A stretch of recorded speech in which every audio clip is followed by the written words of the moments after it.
Ndugu zangu Waislamu, awali yoyote kabisa, kwanza naihusia nafsi yangu pamoja na kuzihusia nafsi zenu katika swala zima la kumcha Allahu subhanahu wa ta'ala kama ilivyo ada. Pili, ndugu zangu Waislamu, tunafahamu tupo ndani ya mwezi miongoni mwa miezi mitukufu ambayo Allahu subhanahu wa ta'ala ameizungumza ndani ya Qur'ani aliposema inna iddata shuhuri inda Allahi 12 shahra, kwamba idadi ya miezi iliyokuwepo toka alipoumba Allah ni miezi 12. Lakini katika hii miezi 12, yauma khalaqa samawati wal ardhi, iliumbwa baada ya Allah subhanahu wa ta'ala kuumba mbingu na ardhi. Minha, ndani ya miezi 12, arba'atun hurum, kuna miezi minne mitukufu, ambao mwezi wa kwanza katika miezi mitukufu ni huu mwezi wa Dhulqaada, unakuja wa Dhulhijja huu tuliokuwa nao, utakuja Muharram na Rajab. Hii ndio miezi mitukufu, lakini tuko ndani ya mwezi wa Dhulhijja. Huu mwezi wa Dhulhijja umepambwa na masiku 10 matukufu, masiku ambayo Allah subhanahu wa ta'ala amesema ndani ya Qur'ani, wal fajr wa layalin ashr. Bwana Mtume Muhammad sallallahu alayhi wasallam na yeye akasema kupitia hadithi ya Abu Huraira radhiallahu ta'ala anhu kwamba ma min ayamin, hayakuwa masiku ambayo ndani yake ukifanya tendo lilokuwa kubwa yanafanyika matendo makubwa mazuri mbele ya Allah subhanahu wa ta'ala yanapendeza kuliko masiku haya, yani ashri min Dhulhijja, haya masiku 10 ya Dhulhijja. Kwa nini? Unaambiwa kwamba maswahaba wakamuuliza Bwana Mtume Muhammad sallallahu alaihi wasallam, ya Rasulullah, kama inafika pahala unasema haya masiku ni matukufu, ni makubwa, ukifanya matendo yake ni makubwa mbele Allah subhanahu wa ta'ala, malipo yake ni makubwa mbele Allah subhanahu wa ta'ala, wala jihadu fi sabilillah, hata jihadi ya Rasulullah hailingani sana. Mtume akasema wala jihadu fi sabilillah, hata bila jihadi pia hailingani, malipo yake hailingani na haya malipo yanayopatikana katika masiku haya 10 ya mwezi wa Dhulhijja, isipokuwa tu illa rajulun, isipokuwa mtu atoke yeye mwenyewe kwa nafsi yake, wa malihi, na mali zake, aende katika vita na akapigana vita, baada ya kupigana vita afie katika vita, asirudi, huyo mtu ndo atakuwa bora kuliko haya masiku 10 ya mwezi huu wa Dhulhijja. Hiyo so khutba yetu, nilikuwa natoa tu ufupisho kwa kwamba huu mwezi huu ndo faida yake, haya ndo yanayopatikana katika huu mwezi wa Dhulhijja. Ndugu zangu Waislamu, khutbatana al-yawm, khutba yetu ya leo itazungumzia uqubatu tariku swala, madhambi, matatizo anayapata mwenye kuacha ibada ya swala, ambaye asoswali tena maal jamaa, na jamaa. Mtu asoswali sala 5, mtu asoswali na jamaa, mtu huyu ana matatizo gani mbele Allah subhanahu wa ta'ala? Rudi kwanza katika surat Maryam. Allah subhanahu wa ta'ala anasema katika surat Maryam, anasemaje Allah? Fa khalafa min ba'dihim khalfun adha'u as-salata wattaba'u ash-shahawati fasawfa yalqawna ghayya illa man taba wa amana wa amila salihan fa ulaika yadkhuluna al-janna wa la yadhlimuna shay'a. Tumswalieni Bwana Mtume Muhammad. Allah subhanahu wa ta'ala anamwambia Bwana Mtume Muhammad, anamwambiaje Bwana Mtume Muhammad? Kwamba ya Muhammadi, ewe Muhammad, fakhalafa min ba'dim, wewe na hilo kundi lako mkiondoka, kwa maana na maswahaba zako mkiondoka, khalfun, kuna kundi litakuja baada ya wewe Muhammad kuondoka, kundi ambalo adha'u swalati, watazinyongesha swala, watazipuuza swala, wataziswali sala kama wanavyotaka wao, kama tunavyoona sasa hivi watu wanaswali Jumaa hadi Jumaa, watu wanaswali Idi hadi Idi, watu wanaswali Ramadhani hadi Ramadhani, watu wanapaka pana misiba, kwa maana hiyo swala imeonekana ni kitu cha kawaida. Na ikifika pahala kuna mpira unacheza saa 12:30, mtu ataka angalie mpira, baada ya kuangalia mpira na mara nyingine swala ile itampita, mwisho kabisa ndo atasema anaenda kuzilipa, na mwingine zinampita kabisa, mal'unun fi Taurat wal Injil. Wewe unalaaniwa katika Taurat na Injili, wewe mpaka na Zabur na Furqan vyote vinakulaani. Leo hii imefika pahala, hata ikifika pahala kuna Simba na Yanga zinacheza, watu wanatoka wengine saa 11 alfajiri, anatoka Kigamboni hapa anaenda Taifa 11 alfajiri, kesha afika zake Taifa. Akifika Taifa anakaa anasubiria mpira unachezwa saa 1 usiku, anashinda mule. Ana kazi ya kuzunguka mule, ana kazi ya kukaa mule. Inafika pahala yani swala hakuna. Siku hiyo swala itampita, siku hiyo hato swali siku hiyo, na baada ya muda mchache atakuja singizia kuilipa swala.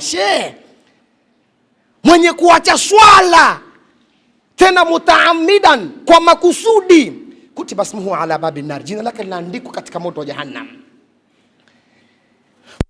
inna tarika swala, mwenye kuacha ibada ya swala ma'al jamaa, pamoja na jamaa, mal'unu fi dunya wal akhirah, amelaaniwa duniani mpaka kesho akhera.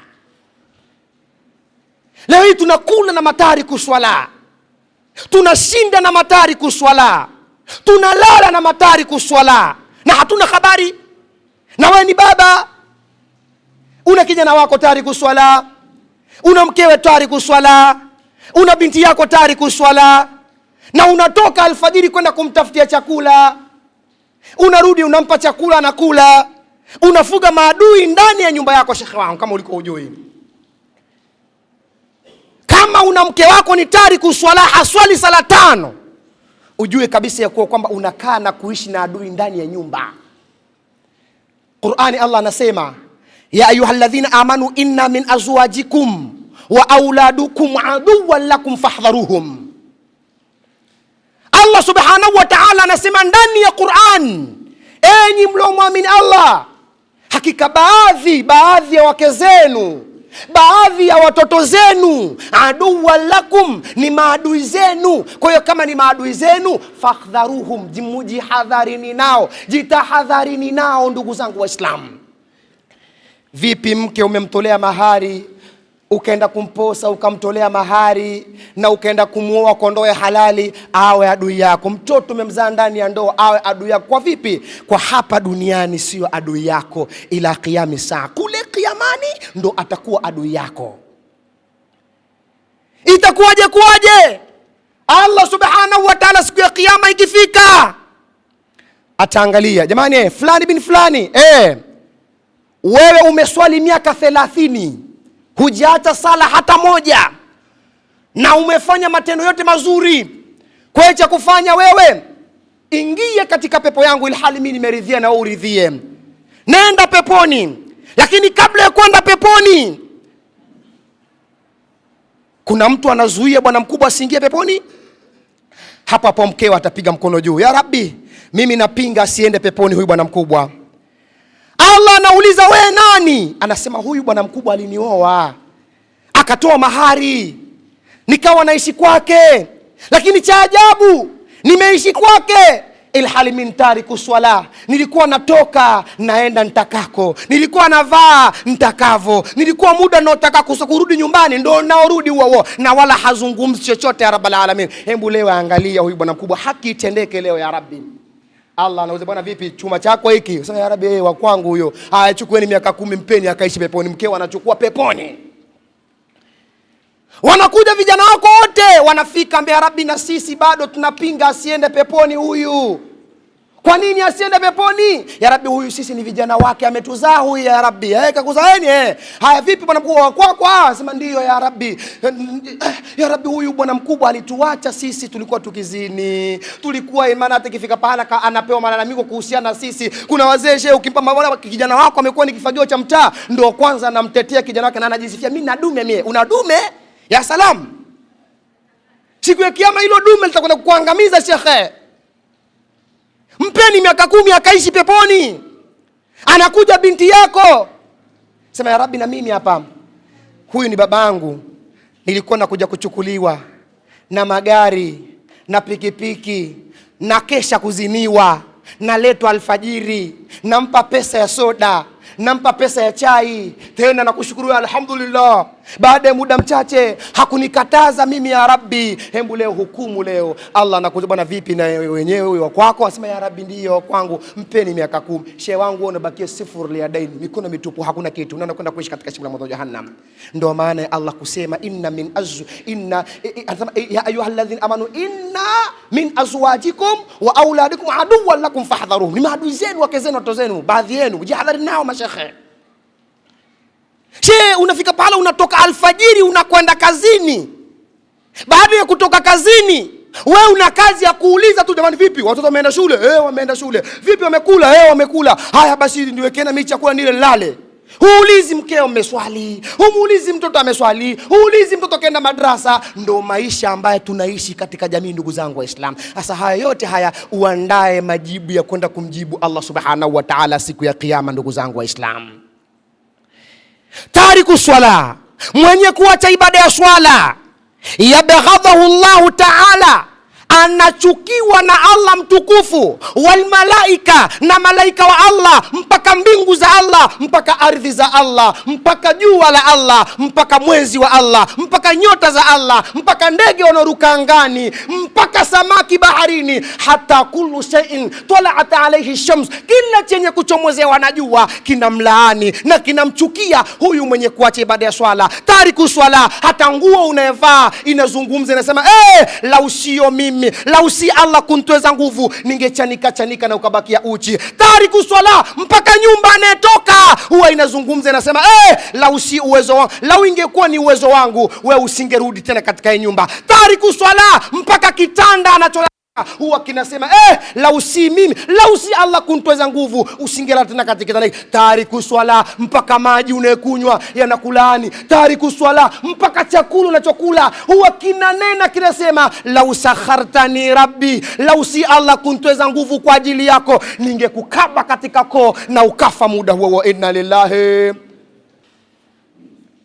Tariku swala na nguruwe, bora nguruwe kuliko tariku swala mbele Allah subhanahu wa ta'ala.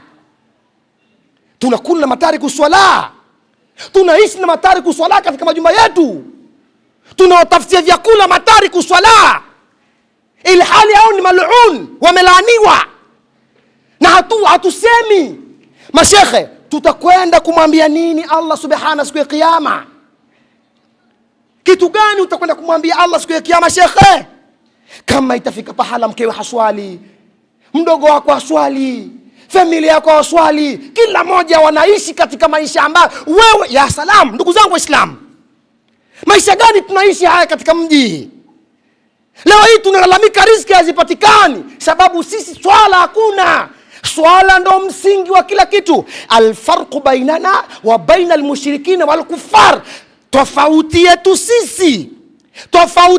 sisi na makafiri na washirikina ni swala. Ina maana, kwa maana hiyo, kama umezaliwa ndani ya Uislamu, na huswali sala 5, wewe sio Muislamu. Kama umezaliwa ndani ya Uislamu na uswali sala 5, wewe sio Muislamu. Kama wewe unaswali, kuna mtu unaishi naye, shekhe kamwambie kabisa sio Muislamu, mpaka ifika pahala mtu usimamishe, illa man taba wa amana wa amila salihan fa ulaika yadkhuluna aljanna wa la yadhlimuna shay'a. Hebu tumswalieni bwana Mtume Muhammad.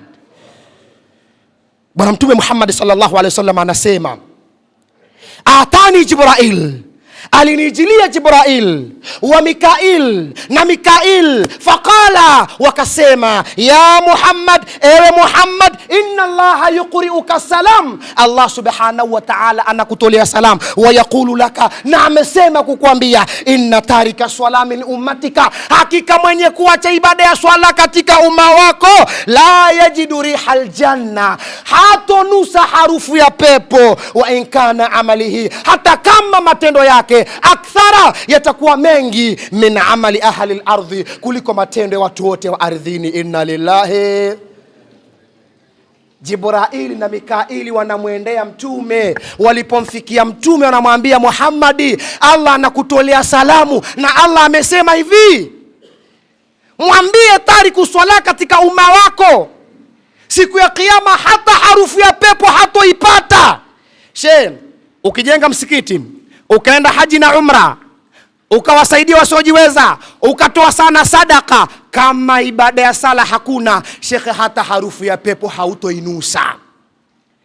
Wallahu tabaraka wa taala yaqulu, wa biqawlihi yahtadi almuhtadun, فإذا قرأت القرآن فاستعذ بالله من الشيطان الرجيم. أعوذ بالله من الشيطان الرجيم. بسم الله الرحمن الرحيم. فويل للمصلين الذين هم عن صلاتهم ساهون الذين هم يراءون ويمنعون الماعون. بارك الله لنا ولكم بالقرآن العظيم، ونفعني وإياكم بالآيات والذكر الحكيم. أقول قولي هذا وأستغفر الله العظيم واستعفي عني وعنكم وعن جميع المؤمنين فاستغفروا إنه هو الغفور الرحيم وهو البر الكريم. ادعوا الله وأنتم موقنون بالإجابة.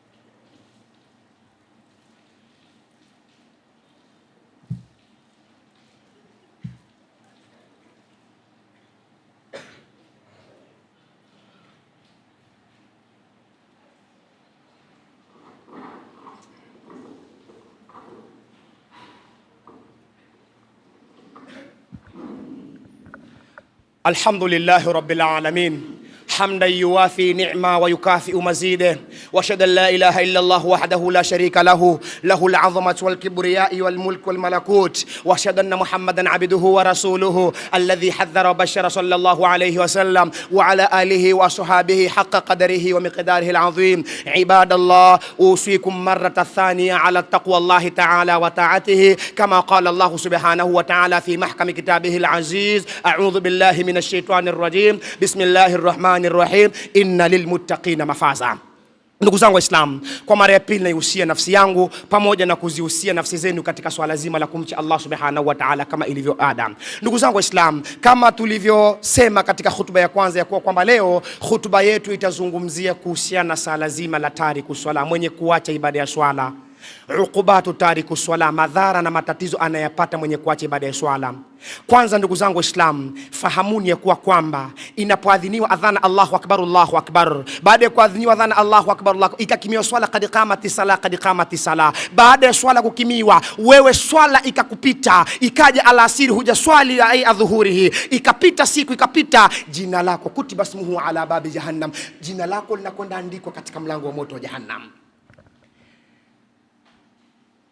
Ukipitwa na swala ndugu zangu Waislamu, jina lako linaandikwa katika shimo la moto, katika mlango wa moto wa jahannam. Ndugu zangu Waislamu, tunasoma hata katika hadithi nyingi.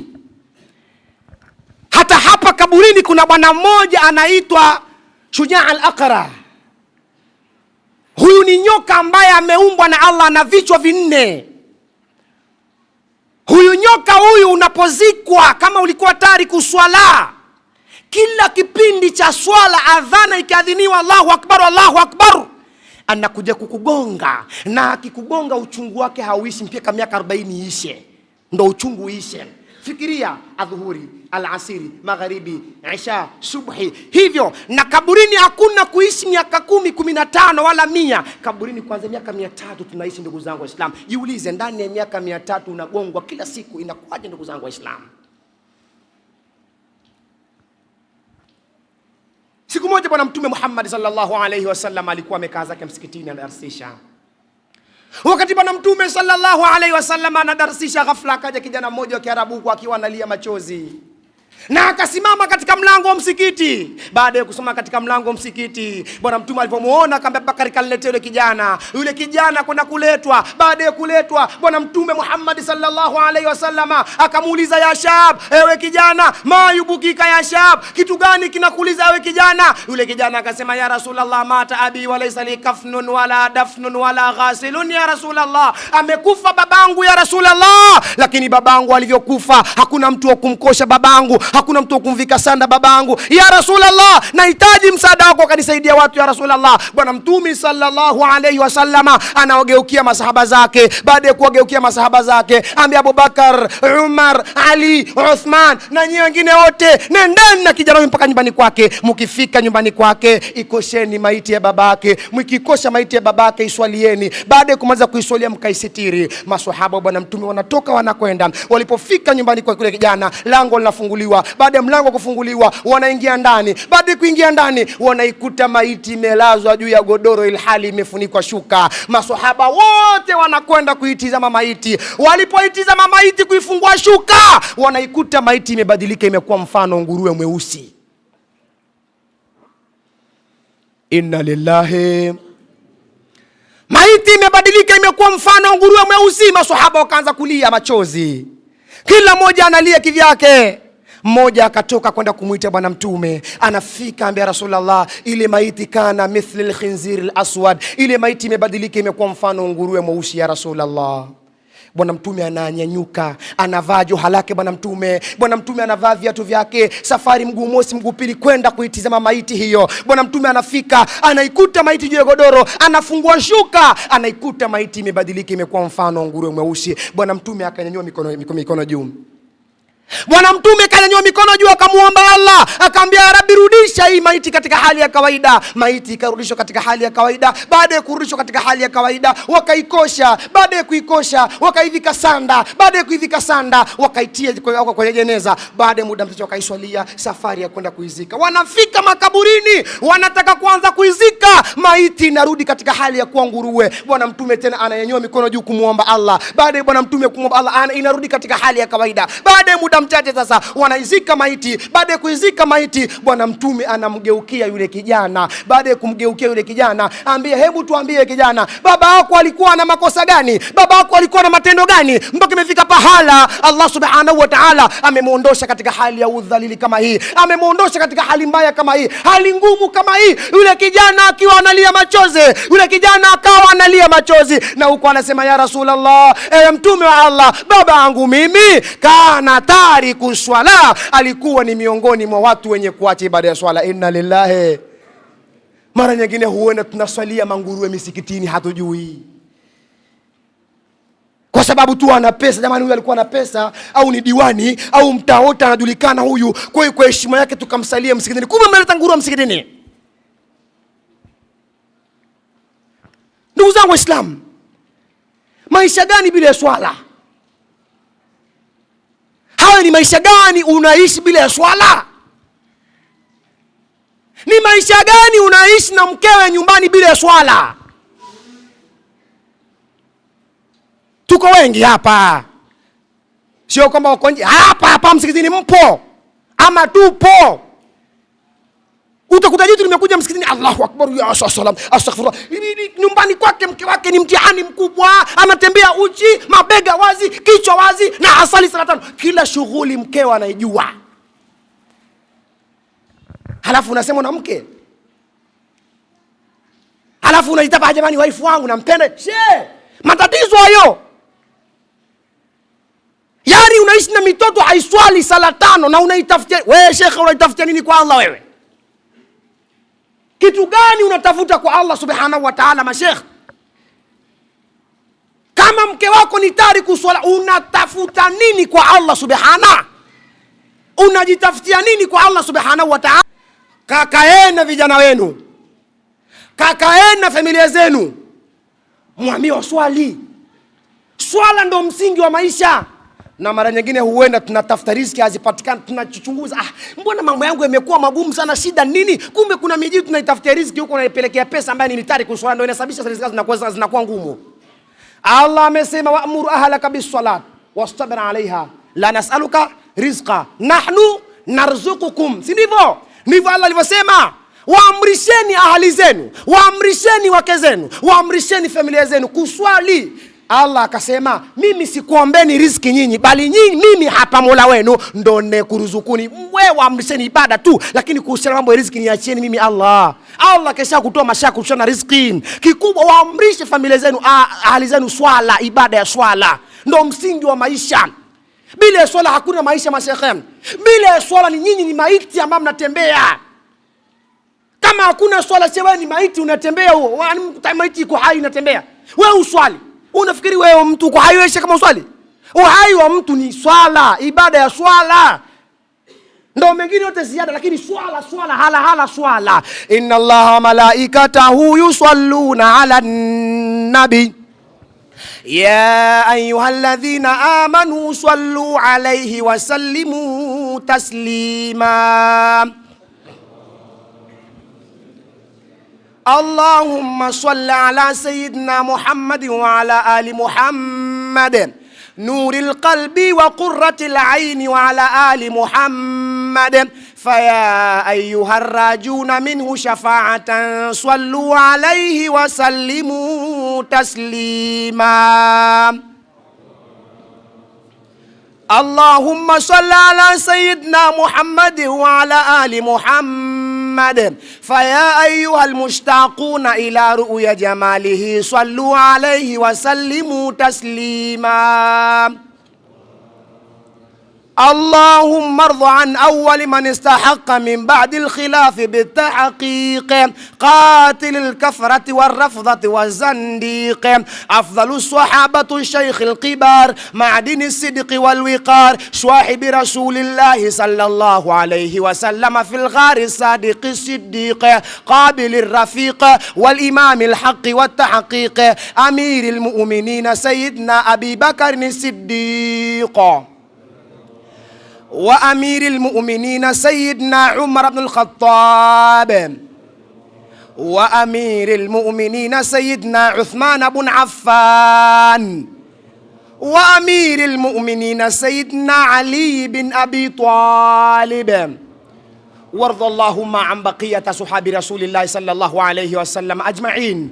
اللهم اجعلنا فيه من المقبولين ولا تجعلنا فيه من المردودين ولا من المغضوب عليهم ولا من الضالين. اللهم اجعلنا من القانتين ولا تجعلنا من الخاسرين. اللهم اجعلنا من المتقين ولا تجعلنا من الخاسرين ولا من المغضوب عليهم ولا من الضالين. اللهم ربنا هب لنا من أزواجنا وذرياتنا قرة أعين وجعلنا المتقين إماما. يا سيد السادات يا رافع الدرجات يا ولي الحسنات يا مجيب الدعوات إنا ندعوك يا رب كما أمرتنا فاستجب دعاءنا كما وعدتنا إنك لا تخلف الميعاد. اللهم يا لطيف لم يزل إنك اللطيف لم تزل ألطف بنا فيما نزل ألطف بنا فيما جرت به المقادير وهون علينا كل عسير فتيسير علينا كل عسير. حاجاتنا إليك كثير وأنت عالم بها وبصير برحمتك يا أرحم الراحمين. وصلى الله على سيدنا محمد النبي الأمي وعلى آله وصحبه وبارك وسلم. الحمد لله رب العالمين. عباد الله إن الله يأمركم بالعدل والإحسان